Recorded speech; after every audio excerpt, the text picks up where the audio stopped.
75 సంవత్సరాల విప్లవ కథ మీద మాట్లాడడానికి ఇచ్చేవలసిందిగా ప్రముఖ విమర్శకులు డాక్టర్ నాగేశ్వరాచారి గారిని ఆహ్వానిస్తున్నాం.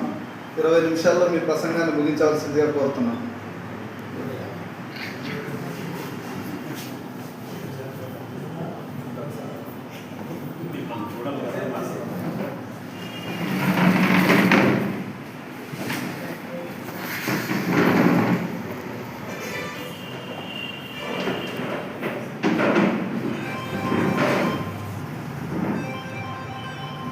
అధ్యక్ష, సాహితీ మిత్రులారా, నేను కర్నూలుకు వచ్చిన తర్వాత ఇటువంటి సదస్సు జరగటం ఇది ప్రథమం. ఇంతకు పూర్వం దాదాపు ఒక 10-15 సంవత్సరాల కిందట అనుకుంటాను, వెంకటకృష్ణ గారికి గుర్తుండి ఉండాల, కట్టమంచి స్కూల్లో ఒక కథ మీద సదస్సు జరిగింది. ఒక కథ మీదనైనా కవిత్వం మీద కూడా ఆ సదస్సుకు పాపినేని శివశంకర్, కె శ్రీనివాస్ లాంటి వాళ్ళు కూడా హాజరు. ఈ పట్టణానికి వచ్చిన తర్వాత ఈ 3 సంవత్సరాల్లో ఇటువంటి సదస్సు ఒకటి నిర్వహించాలి. ఎంతసేపు ఉన్నా కానీ పుస్తకావిష్కరణలు, అభినందనలు ఇదే కాకుండా అవగాహన సదస్సులు అవసరం. అవగాహన సదస్సులో నుంచే క్వాలిటేటివ్ చేంజెస్ మనం ఎక్స్పెక్ట్ చేయొచ్చు అని అధ్యక్షుల వారితో చాలాసార్లు అన్నాను. మరి ఆయన ఏం ప్రయత్నం చేసుకున్నాడో ఏ కథం తెలియదు, కానీ ఇటువంటి సదస్సు జరగటం చాలా ఆనందదాయకం. ఇది రచయితలనే కాకుండా పాఠకుల్ని కూడా కొంత చైతన్యపరిచి సాహిత్య చరిత్రను తెలుసుకోవడానికి ఒక అవకాశం కల్పించినట్లుగా నేను భావిస్తున్నాను. ఇక ఇచ్చిన సమయం చాలా చిన్నది, నేరుగా సమస్యలోకి వెళ్ళిపోవాలి. వెళ్ళిపోయే ముందు కథను గురించినటువంటి కొంత ప్రస్తావన చేసుకోవడం అవసరం. బహుశా 1850-60 ఆ మధ్యలో లక్నో ఒక మాట అన్నాడు, ఇక రాబోయే కాలంది కథ, నవల, వచన సాహిత్యాన్ని. ఎందుకు ఆ మాట అన్నాడో తెలియదు, కానీ కొడవటిగట్టి కుటుంబరావు, మధుసూదన్ రావు వీళ్ళందరూ కూడా లేదు, కథా సాహిత్యాన్నే ఇక రాబోయే కాలం అని చెప్పాను. నిజానికి భారతదేశ సాహిత్య చరిత్రలో అన్ని భాషల్లో కథా సాహిత్యం తన బాధ్యతను మర్చిపోలేదు. ఇవి అక్కడక్కడ ఈ పత్రికల మూలంగా పనికిమాలిన కథలు, బూతు కథలు ఇట్లాంటివి ఏమన్నా వచ్చినా దాదాపు తన బాధ్యతను తెలుగు కథ మర్చిపోయి దానికి ఉదాహరణలు ఎన్నైనా చెప్పుకుంటూ రావచ్చు. బహుశా దీన్ని దృష్టిలో పెట్టుకునేనేమో కొడవటిగట్టి కుటుంబరావు ఒక మాట అంటాడు, మంచి కథలు చాలా వస్తున్నాయి, దీంట్లో మంచి కథల్ని వేరు చేసి చూసుకోవాల్సినటువంటి అవసరం ఉంది అని చెప్పి కోపం వచ్చినట్టుందేమో ఒక గట్టి స్టేట్మెంట్ కూడా ఇచ్చినాడు. అదేంటంటే, ఈ మందలో గాడిదలేవో గుర్రాలేవో తెలియదు, ఈ కథల ఈ వెల్లువలు ఈ రెండింటినీ వేరు చేసి చూడవలసినటువంటి అవసరం ఉంది, లేకపోతే ఆఖరికి గుర్రాలు కనిపించకుండా పోతాయి అని ఒక మాట అన్నాడు. ఇది విమర్శకులకు సూచన కావచ్చు, రచయితలకు హెచ్చరిక కావచ్చు.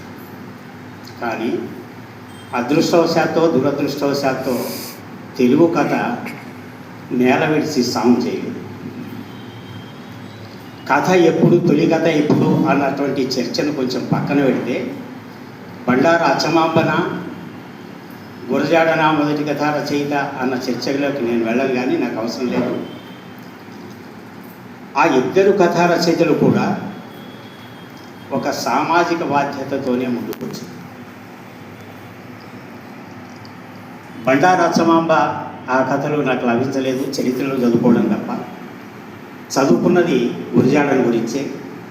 గురజాడ రాసుకున్నటువంటి ఆ 4-5 కథల్లో కూడా ఇవాల్టికి కూడా అప్లై అవుతున్నటువంటి కథ సంస్కర్త హృదయం. ఆ సంస్కర్త హృదయంలో ఈ రంగనాథ్ అయ్యర్లు ఆనాడు ఒక్కడే కనిపిస్తే ఈనాడు జిల్లాకు 10 మంది కనిపిస్తారు. అంటే సమాజాన్ని అంటిపెట్టుకున్నట్ట, సమాజ గమన సూత్రాలని అర్థం చేసుకొని ఆయన కథ రాసినట్టుగా మనం అంచనా వేసుకోవచ్చు. అదే కాకుండా తర్వాత కాలంలో జాతీయోద్యమ కథ మొదలైంది. ఆ జాతీయోద్యమ కథల్లో అప్పుడు కూడా వచ్చినటువంటి అన్ని ఉద్యమాలకు తెలుగు కథ ప్రతిస్పందనగానే ఉంటూ వచ్చింది. ఎక్కడ కూడా తన బాధ్యత మర్చిపోలేదు. ఇది తెలుగు కథకు ఉండినటువంటి ఒక గొప్పతనం. బహుశా ఈ వరుసలోనే పాలగుమి పద్మరాజు రాసినటువంటి గాలివాని కథ అంతర్జాతీయ బహుమతులు. తెలుగు కథకు ఇంత గొప్పతనాన్ని ఆర్జించి పెట్టినటువంటి ఒక ప్రక్రియను వచ్చి మనం ఈ 20 నిమిషాల్లో చెప్పుకోవాలనుకోవడం అనేది చాలా అన్యాయం. దాదాపు వాళ్ళే అన్నట్టుగా ఒక రోజు జరుపుకోవాల్సినటువంటి సదస్సులు. జాతీయోద్యమం తర్వాత సైమల్టేనియస్గానే పక్కపక్కలోనే సంస్కరణ ఉద్యమం కూడా నడుస్తుంది. ఈ సంస్కరణ ఉద్యమానికి కూడా తెలుగు కథ ప్రతిబింబిస్తూనే వస్తుంది. దానికి ఎడంగా పోలేదు, దూరంగా పోలేదు. ఎందుకు? ఆ ప్రక్రియకు ఉండినటువంటి ఒకానొక గొప్ప సుగుణం అనాలా, ఆ ప్రక్రియా లక్షణం అనాలా, ఆనాటి రచయితల చైతన్యం అనాలా, ఆనాటి సామాజిక చైతన్యం అనాలా, ఏ రకంగా దాన్ని అర్థం చేసుకుంటారో చేసుకోండి. మొత్తానికి ఆ తెలుగు కథ మాత్రం మరొకసారి కూడా చెప్తున్నా, నేల విడిచి సాము చేయలేదు. నేల విడిచినటువంటి కథలు తెలుగు పత్రికల పుణ్యమా అని చెప్పి ఉంటే ఉండవచ్చు, కానీ దాదాపు సీరియస్ రచయితలు ఎవ్వరు కూడా కాలక్షేపానికి రచన చేయట్లేదు. ఈ వరుసలో తెలుగు కథ కోస్తా ప్రాంతంలోనే మొదలయ్యింది, రాయలసీమలో ఆలస్యంగా మొదలైంది అన్నటువంటి చర్చ కూడా ఉంది. దీనికి కారణమైంది అన్వేషించాలి. ఎంత కాదనుకున్నా, ఎంత తిట్టుకున్నా ఆంగ్ల భాషా ప్రభావం తెలుగు కథ మీద ఉంది. అది ఇచ్చినటువంటి శాపమా వరమా కానీ అప్రతిహతంగా కొనసాగుతుంది. రాయలసీమలో ఆలస్యంగా ప్రారంభమైన వాస్తవ సమస్యల్ని ప్రతిబింబించింది, కానీ ఇంకో రకంగా ప్రతిబింబించలేదు. 1941లో గుత్తి రామకృష్ణ అనంతపురంలో ఉండిన పెద్ద మనిషి చిరంజీవి కథ ఒకటి మొట్టమొదటి, గంజినీళ్ళ కోసం పడుతున్నటువంటి ఆరాటం దాని గురించి. అంటే కరువు జనజీవితాన్ని ఎట్లా పట్టి పీడిస్తుంది అన్నటువంటి సామాజిక సమస్యనే చిత్రించుండు, కానీ ఇంకొక విషయంలో కానీ ఇదే రకంగా చూసుకుంటే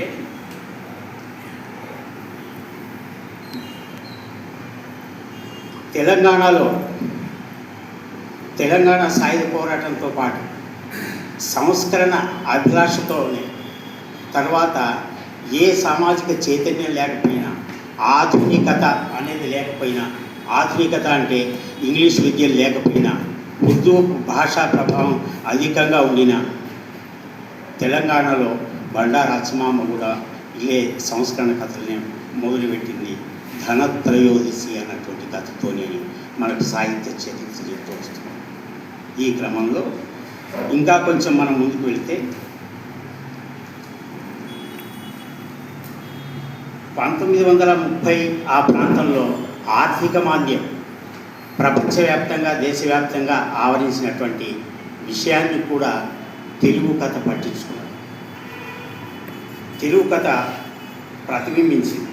వేలూరు శివరామశాస్త్రి డిప్రెషన్ చెంబు, తర్వాత మిసెస్ రామారావు ద్వివేది, గోపీచంద్ పిరికివాడు, శెట్టి ఈశ్వరరావు బాంబుల పడ్డనాడు, అజ్ఞాత రచయిత ఎవరో ఓ కథ చదవదగినవి అని చెప్పి విమర్శకుల అభిప్రాయం. ఇదంతా ఎందుకు చెప్తున్నానంటే తెలుగు కథ గమనం, తెలుగు కథ గమ్యం, లక్ష్యం ఏది నిర్వచించుకొని ముందుకు పోతుంది అని చెప్పడానికి మాత్రమే ఇదంతా కూడా. ఈ క్రమంలోనే నేను చదువుకున్నది మొట్టమొదలు కరుణకుమార కథలు. ఆ కరుణకుమార కథలు జాతీయోద్యమాన్ని ప్రతిబింబిస్తూనే బ్రిటిష్ ఆధిపత్యాన్ని, సామాజిక వివక్షను పట్టించుకున్నటువంటి కథలు చాలా రాసుకున్నాడు ఆయన. ఆ కొద్ది కథలైనా కానీ సామాజిక సందేశం చాలా గొప్పది. హాస్య కథలు కూడా. ఆ రోజుల్లో గ్రాంధిక భాష, వ్యవహారిక భాష వాదం బాగా బలంగా ఉన్నటువంటి రోజుల్లో గురువుగారు అంటారు, ఒరే ఎట్టి పరిస్థితుల్లో మనం వ్యవహారిక భాష మాట్లాడకూడదు, గ్రాంధిక భాషనే ఇంట్లో కూడా మాట్లాడుకోవాలి. పాపం శిష్యునికి తప్పింది కాదు. వాడు అట్లాగే అవస్థలు పడుతూ ఉంటే ఎక్కడైనా విసంధి చేసినా కానీ, దుష్ట సమాసాలు వాడినా కానీ ఇట్లాంటివి తిడుతూ ఉంటాడు వాళ్ళ గురువు. తెల్లవారుజామున స్నానానికి పోదామని చెప్పి ఆయన చెప్పులు దొడుకుంటుంటే చెప్పులో ఉండినటువంటి తేలు గురువు గారిని ఉడుతుంది. కొట్టిన తర్వాత ఆయన నొప్పి ఎక్కువైపోతుంది. ఒరే తొందరగా వైద్యుని సంప్రదించాలిగా అంటే, గురువుగారు మీరు తప్పు మాట్లాడుతున్నారు, గ్రాంధిక భాషలోనే మనం మాట్లాడుకోవాలి. ఒరే దుంపదేగా నాకు నొప్పి ఎక్కువైతుందా సస్తాను. ఇట్లాంటి హాస్యకథలు కూడా ఆయనలో కొన్ని రాసుకుంటారు. కుల వివక్షణ గురించి. ఓ బ్రాహ్మణుడు కాశీకి పోయి నీళ్లు తెస్తూ ఉంటే వాళ్ళ ఊరు రైల్వే స్టేషన్లో దిగిన తర్వాత రాత్రి ఇంటికి పోవాలనుకుంటే లేదు, ఎవరో పోలయ్య అని అతను బండి కట్టమంటే నేను దళితుడిని అంటాడు. ఈ దళితుడి బండి మీద నేను ఎట్లా పోయాను?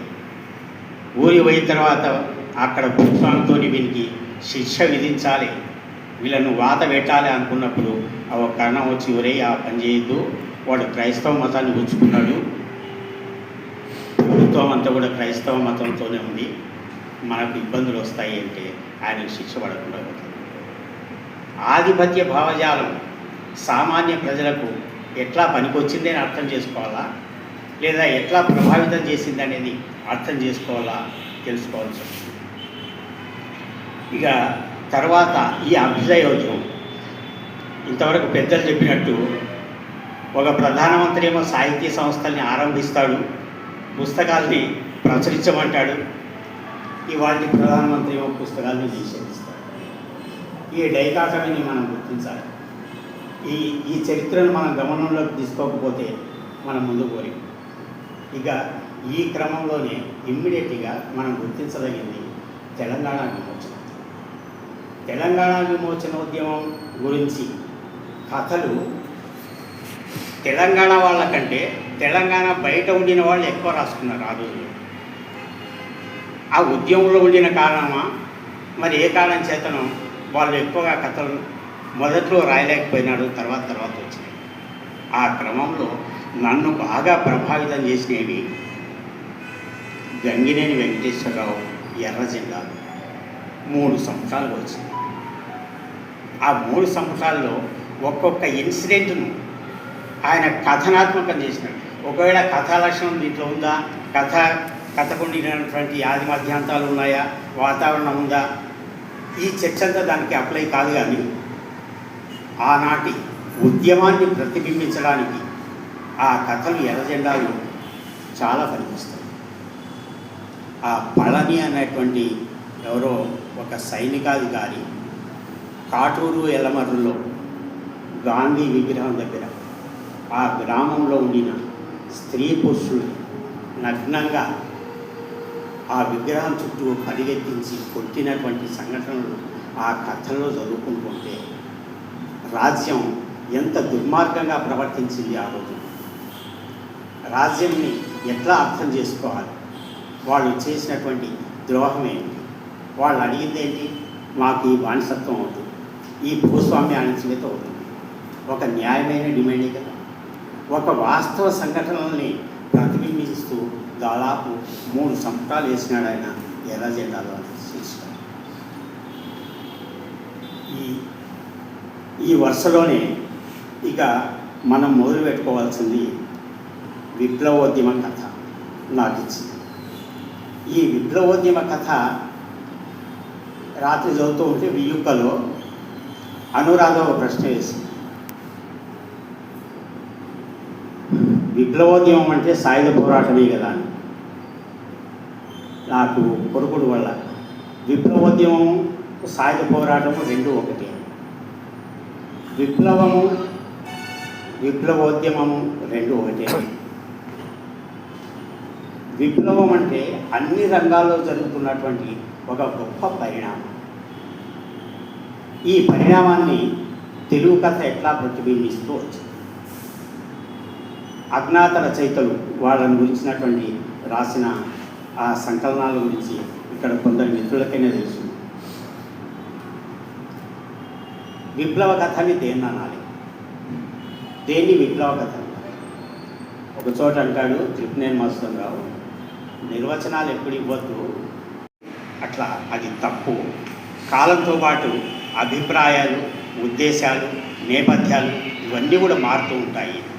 అయితే మన సౌలభ్యం కోసం ఒక మాట అనుకుందాం. సమాజంలో ఉన్న వైవిధ్యానికి కారణమైన ప్రతి అంశాన్ని చిత్రించడం ఒక్కటే కథా లక్ష్యం కాకూడదు. ఆ వైవిధ్యానికి ఆధారమైన వైరుధ్యాల పరిష్కార దిశగా కథ నడవాలి. సమాజంలో వైరుధ్యాలు ఉంటాయి, ఆ వైరుధ్యాలకు పరిష్కారంగా కథ నడవాలి. ఈ పరిష్కారం అనేసరికి నాకు సింగమనేని నారాయణ గారు గుర్తొస్తారు. ఈ ఊరిలో పెరిగి పెద్దగా అంతరించినటువంటి రాప్తాడు గోపాలకృష్ణ, ఆ శుద్ధ గుర్తొస్తారు. ఇలాంటి సదస్సులోనే ఇద్దరు తలపడ్డారు. కథకు కానీ కవిత్వానికి కానీ ఏదైనా సరే సమస్యను ఆవిష్కరించినామంటే నువ్వు పరిష్కారం కూడా చెప్పాలి. ఇక సింగమనేని నారాయణ గోసి ఎగబెట్టి పరిష్కారం అంటారు, పరిష్కారం ఎట్లా చూపిస్తారు? సమస్య ఆవిష్కరణ చాలా అంటే అది ఫిర్యాదు కాదా? ఫిర్యాదు రచనలు చేసి ఊరుకుంటారా? ఆల్రెడీ ఆ బాధలో దాంట్లో కొట్టిమిట్లాడుతున్నాడు, దాంట్లో వాడు మునిగి తేలుతున్నాడు. మళ్ళీ ఒరే నీ బాధ ఇట్లాంటిది చెప్పడం వల్ల లాభం ఏంటి? ఆ బాధల్లో నుంచి వాడు ఎట్లా బయటికి రావాలో చెప్పడం ముఖ్యం కదా. మరి ఆ సంగతి చెప్పకపోతే ఎట్లా? అదే అభిప్రాయంతో కూడా నేను ఏకీభవిస్తాను. అయితే కథాశిల్పంలో లేదా రచనా శిల్పంలో ఏదైనా సరే సమస్య ఆవిష్కరణ క్రమంలోనే ఎక్కడో ఒక చోట పరిష్కార సూచికలు కూడా పెట్టవచ్చును గొప్ప శిల్ప సాధన చేసినటువంటి రచయితలు. ప్రస్తుతానికి సందర్భం కాదు కానీ దేవరగట్టు వెంకటకృష్ణ రాసినటువంటి ఒక రచయిత ఒక జీవితంలో, రచనా జీవితంలో ఒకే ఒకటి ఉంటుందట. ఇక మిగతా అన్నీ దానికి ఆంశంగికమైనట, దాని చుట్టూ తిరుగుతుంటాయట. నా అంచనాలో ఆయన ఏమీ రాయలేదు, దేవరగట్టు ఒక్కటి మాత్రమే రాశాడు. దాంట్లో ఫ్యాక్షనిస్ట్ మూలాలు, సాంస్కృతిక ఉత్సవాల పేరిట జరుగుతున్నటువంటి ఒకానొక దోపిడీ, మూలాల్లోకి వెళ్ళి అక్కడ జరగవలసినటువంటి మార్పులేదో సూచించింది. ఆ రకంగా దాన్ని నేను విప్లవ కథగానే గుర్తిస్తాను. ఇంకో విషయం, ఉత్తమ కథ అని దేన్ని అంటాం, ఏది గొప్ప కథ అని అంటాం అంటే దీంట్లో చెకోవ్ చెప్పినటువంటి మాట గోర్కీకి, ప్రకృతి వర్ణనలోని పాత్రలతోటి సన్నివేశాలతోటి సంబంధం లేకుండా ఉండటం పెద్ద లోపం. ఈ లోపం గోర్కీ కథ పడవ ప్రయాణంలో ఉంది. కథా రచనలో వాతావరణంలో కథాంశానికి అనుగుణమైనటువంటి వాతావరణ చిత్రణ మాత్రమే ఉండాలి, ఇంకొకటి ఉండకూడదు. ఇటీవలనే మిడుకో రాసినటువంటి ఒకానొక కథ ప్రవాహం. ఆ ప్రవాహం పక్కనే కూర్చుంటారు ఇద్దరు భార్యాభర్తలు. వాళ్ళిద్దరి మధ్య ఒక తుపాకీ ఉంటుంది. వాళ్ళిద్దరు దళాల్లో పనిచేసేటటువంటి వాళ్ళు. పూర్వ జీవితంలో ఆ అమ్మాయి మేనమామని పెళ్లి చేసుకుని వాడితో సంసారం కుదరక వదిలిపెట్టి కాదు మేనమామనే పెళ్లి చేసుకుంటుంది. వాళ్ళ అమ్మ నాన్న పెళ్లి చేసినటువంటి వాడిని వదిలేస్తుంది. ఆ మేనమామకు అది వరకే ఉద్యమాలతో సంబంధం ఉంటుంది. ఆయన దళాల్లోకి వెళ్ళిపోతాడు. క్రమంలో ఈ అమ్మాయి కూడా దళాల్లోకి వెళ్ళిపోతుంది. వీళ్ళకు ఒక పాప ఉంటుంది. ఆయన ఏమంటాడు కదా, ఇంకా చాలు ఉద్యమం చేసింది, నేను ఇంటికి పోతా అంటాడు. ఆ అమ్మాయి అంటుంది కదా, ఆ బదులే ఉద్యమాలు చేద్దామని కదా పిలుచుకొచ్చింది నువ్వు, లేకపోతే ఎట్లా పోదాం ఇంటికి. ఓ చర్చ. అక్కడ ప్రవాహం నడుస్తూ ఉంటుంది, గలగల నీళ్ళు వాడుతూనే ఉంటాయి. వాళ్ళ ఇద్దరి మధ్యలో తుపాకీ ఉంటుంది. ఉద్యమం ముందుకు ప్రవాహంలాగా నడుస్తుందా? వాతావరణ కల్పన కథాంశానికి ఎంత బలం చేకూరుస్తుందో మరొకసారి ఆ దేవరగట్టు కథనే మనకు అందుబాటులో ఉంటుంది. కాబట్టి చూడండి, ఇవి కదా విప్లవోద్యమ కథలు. మిడుకో ప్రవాహం. ఇంకో కథ కూడా మిడుకో కథ కూడా చెప్పాలంటే అది కథ గుర్తు రావట్లేదు. ముగ్గురు అక్క చేయలేండి సార్.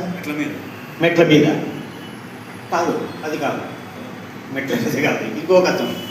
ఏంటి పోదాం సంక్రాంతి పండగకి. ఇంటి దగ్గర అమ్మ ఉంటుంది. అమ్మకి ఏం తీసుకుపోదాం అంటే నేను మిక్సీ తీసుకుపోతా. ఇంకొక అమ్మాయి అంటుంది నేను చిన్న ట్రాన్సిస్టర్ కొంటా.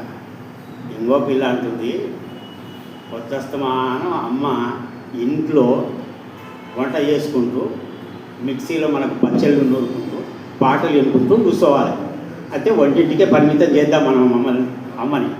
ఇంకొక వ్యాపకం అంటూ అమ్మకు ఉండదా అని ఆ అమ్మాయి ఇంకేదో ప్రత్యామ్నాయం.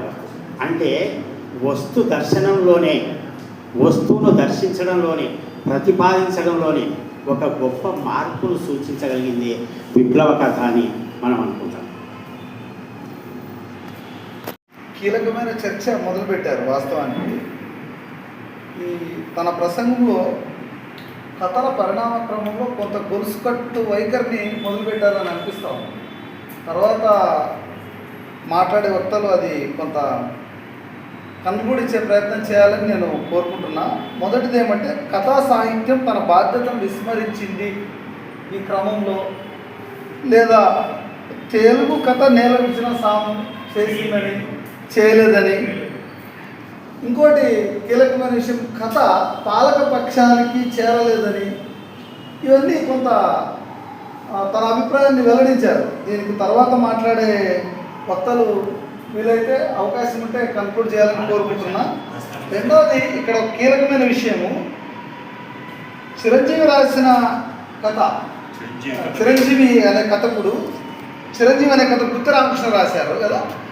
ఆ కథ బహుశా 1940లో వచ్చింది అనుకుంటా, 41లో వచ్చింది. అంతకంటే ముందు 1925లో శ్రీపాద్ ఒక కథ రాశాడు, పుల్లంరాజు అని. బహుశా అది పుల్లంరాజు అనే కథ రాసినట్లు నేను చదివిన కథా సాహిత్యపు పుస్తకాల్లో ఉంది. అది 1925 ప్రబుద్ధాంధ్రలో ప్రచురితమైంది కూడా ఆ కథ. బహుశా అది దళిత కథే కావచ్చు, కానీ అది రాయలసీమలో మొదటి కథ. ఓకే, సరే. దానికంటే ముందు కూడా కథలు ఉన్నాయని మొదటి తరం కథకులు రాయలసీమలో అనే పుస్తకంలో చాలా ఆధారాలు ఉన్నాయి. అది కొంత సమగ్ర చర్చ జరిగింటే బాగుండేది. సరే, ఏదేమైనా నాగేశ్వరాచారి సార్కి ప్రత్యేక ధన్యవాదాలు.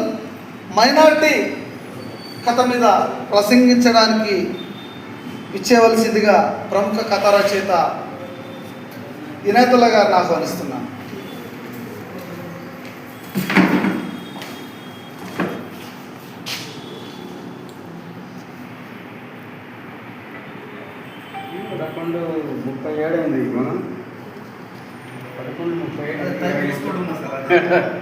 సో నేను 20 నిమిషాల్లో ముగించాలి.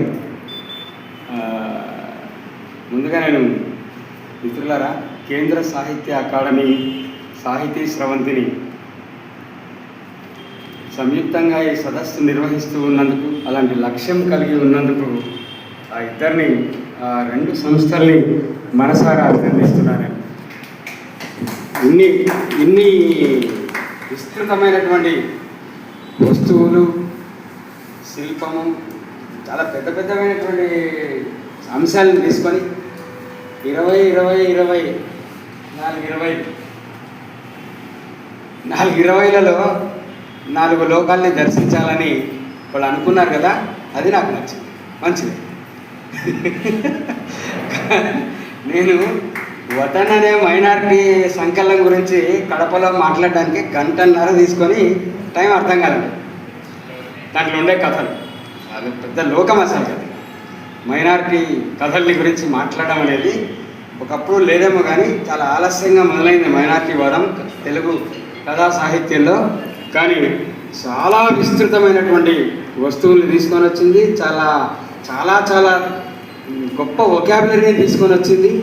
ముస్లిం జీవనంలో ఉండేటటువంటి అనేక లోతుపాట్లని, ముస్లిమేతరులకు పరిచయం లేనటువంటి గొప్ప సంస్కృతిని, పదాలని, వ్యతిరేకతని, ముస్లిం మైనారిటీ స్త్రీలలో ఉండేటటువంటి వివక్షని, అణచివేతని, ముస్లిం మౌలానాలు, మౌల్వీలు ఛాందస వాదాన్ని మొత్తాన్ని కూడా మన ముందు పెట్టింది.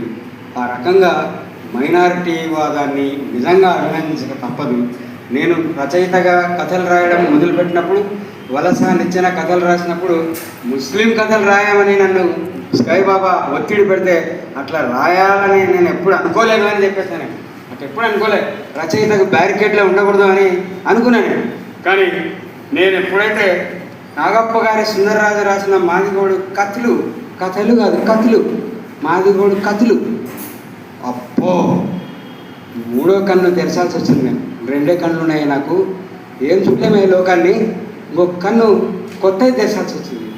మాదిగోడు కథలు, మాదిగోళ్ళ జీవితం చిన్నప్పటి నుంచి చూస్తూనే ఉన్నాను నేను, పెరిగిందే పల్లెల్లో.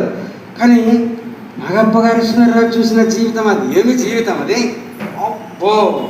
అట్లాగే షేక్ హుసేన్ సత్యాగ్ని 1987లో ముస్లింల జీవితంలోకి తొంగి చూసి రాసిన కథల్ని చదివితే నేను సాయిబునే, నేనెప్పుడు చూడలేదే ఇంత జీవితము. పాచికలు అనే పేరుతో 1987లోనే ముస్లిం మైనారిటీ కథలు రాసిన షేక్ హుసేన్ సత్యాగ్నిని నిజంగా అభినందించాలనిపించింది. జీవితాల్లోకి పోతే తప్ప, ఆ జీవితం స్పృశిస్తే తప్ప, దగ్గర నుంచి ఆ జీవితాన్ని చూస్తే తప్ప ఆ అస్తిత్వవాద ఉద్యమాలు ఎందుకు వస్తున్నాయి, ఎందుకు వాళ్ళ సమస్యల్ని వాళ్ళే చెప్పుకోవాలి, వాళ్ళ బ్రతుకుల్ని వాళ్ళే రాసుకోవాలి, వాళ్ళ కష్టాల్ని వాళ్ళే చెప్తే తప్ప మిగతా వాళ్ళకి అర్థం కావు అనేటటువంటి స్పృహ నాకు వాదాల కథలు చదివిన తర్వాతే అర్థమైంది. అసలు అది కోడెద్దు కథ ఎంత చిన్న కథ అంటే నాగప్ప గారి సుందరరాజు రాసింది. అది చదువుతా ఉంటే మాదిగ జీవితంలో ఎద్దు కోసి బతకడము, ఎద్దు కూర తినడం, గొప్ప సౌందర్యము, గొప్ప బాధ, పిక్చర్ కెమెరాకి వీడియో తీసి చూపించినట్లుగా అనిపిస్తుంది. అట్లా ఉండాలి కదా. మైనారిటీ కథల్లోకి వచ్చిన తర్వాత నేను చూసినటువంటి అంటే సంక్లిష్టమైనటువంటి జీవితం. పైనుంచి బిర్యానీలు కనిపిస్తుంటాయి, దూద్ సేమియా కుర్మా కనిపిస్తుంటుంది, అత్తర్ సెంటు కనిపిస్తుంటుంది, చుప్పా కనిపిస్తుంటుంది, పైజామా కనిపిస్తుంటుంది. పండగ రోజు ఎవరు కట్టుకున్న చీర ఎర్రగా ఉంటుంది, ఆకుపచ్చగా ఉంటుంది, దాని మీద అద్దాలు ఉంటాయి. ఎంత బాగుంటారు వాళ్ళు కదా. లోపలికి పోతే చుట్టుతున్న బీడీలు, వేలాడుతున్న చిత్తి కట్లు, పాసిపోయిన కబాబులు, వంట చేయడానికి లేని పొయ్యి, 4 బండల మీద 11 మంది నిద్రిస్తున్న జీవితాలు కనిపించినాయి మైనారిటీ కథల్లోకి. ఎంత విస్తృతమైన జీవితం అసలు. మనం తొంగి చూస్తే తప్ప అర్థం కాని జీవితాలు చాలా ఉన్నాయి. ఖబరా ఖోదు అనే ఒక కథ రాశాడు షేక్ హుసేన్ సత్యాగ్ని. ఎమ్మెల్సీగా చేశాడు నా కడప జిల్లాలో. అట్లాంటి జీవితం ఒకటి ఉంటుందని కూడా తెలియదు. ముస్లిం అయినా కూడా నేను ఖబరా ఖోదు అనే ఒక వృత్తి ఉందని తెలియదు. మామూలుగా మనుషులు చచ్చిపోతే మాది వాళ్ళు గుంత తవ్వుతారు, తీసుకుపోయి దాంట్లో పెడతారు, ఇంతవరకు తెలుసు. ఖబరా ఖోదు అనేది ఒక వృత్తి. అంటే సాయిబులు చచ్చిపోతే సాయిబుల్ని పూడ్చిపెట్టేటందుకు గుంతలు తవ్వేటటువంటి వృత్తి. అతను చేసేటటువంటి వృత్తి. అతనికి 8 మంది పిల్లలు, అతనికి తాగుడు అలవాటు, ఖబరానికి పోదు. ఆయన చూడాల్సిందే శవాలు. పొద్దున్న లేచినప్పటి నుంచి శవాల్ని చూడాలి, శవాల్ని కూర్చాలి, ఎప్పుడు శవం వస్తుందా అని ఎదురు చూడాలి. ఇది ఎంత వింత చూడాలి. ఆయన బతకడం కోసం ఎవరు చచ్చిపోతారా అని చూస్తుండాలి. అట్లే రాసింది. శ్మశానం దగ్గర నిలబడి ఎవరి శవం వస్తుందా అని చూడకపోతే ఆయన గుంత తవ్వితే ఇచ్చేది 3 రూపాయలు 4 రూపాయలు అంతే. ఆ రోజుకు కనీసం 3 చచ్చిపోతే బాగుంటుంది కదా అని అనుకుంటాడు. ఎంత దారుణమైనటువంటి ఎవరు అంటే కొన్ని రోజుల కొద్దీ అసలు శవమే రాకపోతే ఈయన బతుకు జీవోత్సవమే అంతే. కబరా కోదు. చివరికి తన పిల్లోడికి జ్వరం వస్తే మందులు కొనుక్కోవడానికి లేకపోతే మందులు కొనడానికి పోదామని చెప్పేసి ఇంకొక ఖబరస్థాన్లోకి వెళ్తాడు. తను రెగ్యులర్గా పనిచేసే ఖబరస్థాన్ కాకుండా ఇంకో ఖబరస్థాన్లో ఆ రోజే భూస్థాపితం చేసినటువంటి గోరీ మీద తెల్ల బట్ట ఉంటుంది. ఎవరు చూడకుండా బట్ట దొంగిలించుకొని పోతూ మధ్యలో సేందీకా దుకాణం, కళ్ళు దుకాణం కనపడుతుంది. చాపల్యం ఆ బట్టలమ్మగా వచ్చినటువంటి డబ్బుతో సేందీ తాగి ఇంటికి పోతాడు. ఇంటికి పోతే తన మునావర్ అనే పిలుస్తాడు. ఇంటికి పోతే మునావర్ తలుపు తెరవాడు, కానీ పిలిచేది మునావర్ మీద ఎంత ప్రేమనో. లోపలికి పోతేనే అందరూ లేచి నిలబడి ఉంటారు. ఇతని భార్య ఖురాన్ చదువుతూ ఉంటుంది. మునావర్ చనిపోయి ఉంటాడు. ఎంత సంక్లిష్టత, ఎంత భారీ దుఃఖం ఆ కథలో ఉన్నది మనం ఒకసారి అర్థం చేసుకోవచ్చు. మైనార్టీల జీవితాల్లోకి వెళ్తే ఇలాంటి దుఃఖ సాగరం లాంటి కథలు చాలా ఉన్నాయి. ఇది నిజంగా అంటే 2014 తర్వాత చాలా తీవ్రతరమైనది.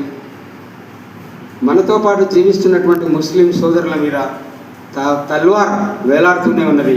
పుట్టుమచ్చలో ఆదర్ మొయిద్దీన్ చెప్పినట్లు నేను పుట్టినప్పటి నుంచి నా మీద తల్వార్ వేలాడుతూనే ఉన్నది. ఇప్పుడు మనం చూస్తూ ఉన్నాము.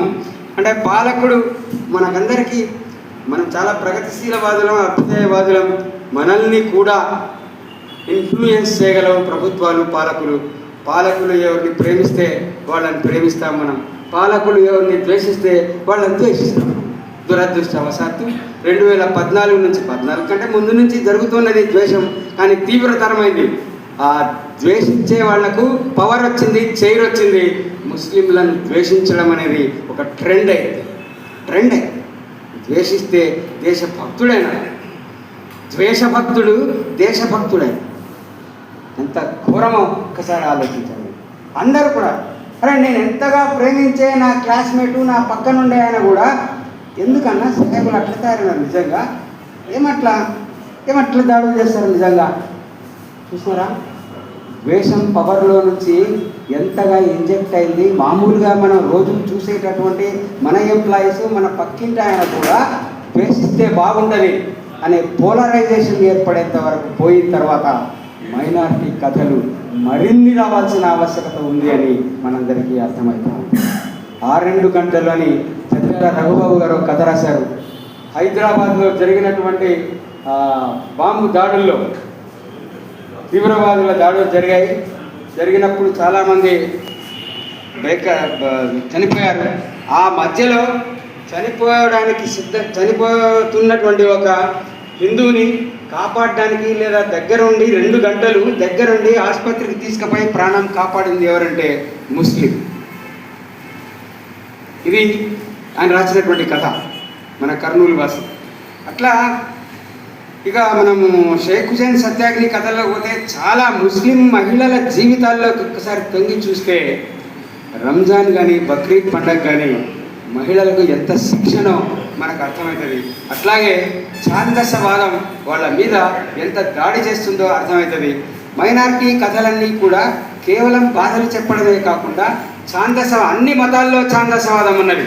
అన్ని మతాల ఛాందసవాదం బాధిస్తున్నది ఎవరిని అంటే స్త్రీలనే. తిరుపతికి వెళ్తే గుండు కొట్టించేది ఎవరంటే భార్యదే.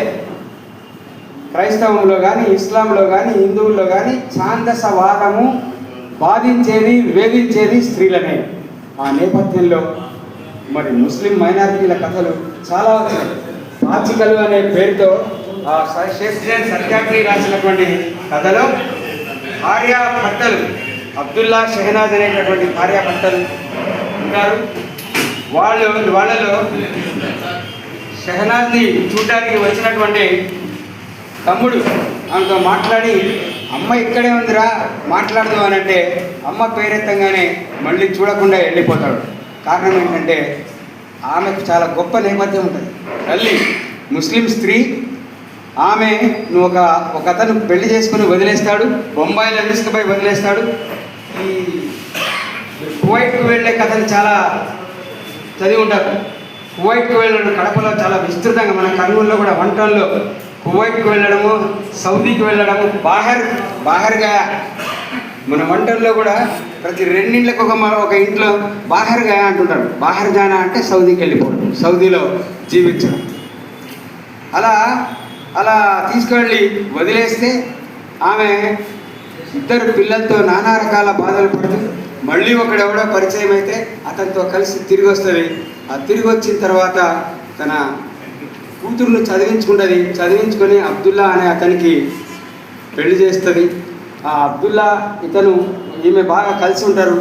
అయితే తమ్ముడు ఎందుకు పారిపోయినాడంటే అమ్మ ఇలాగా జీవించడం వాడికి ఇష్టం లేదు, ఎవరెవరితోనో జీవించడం ఇష్టం లేదు.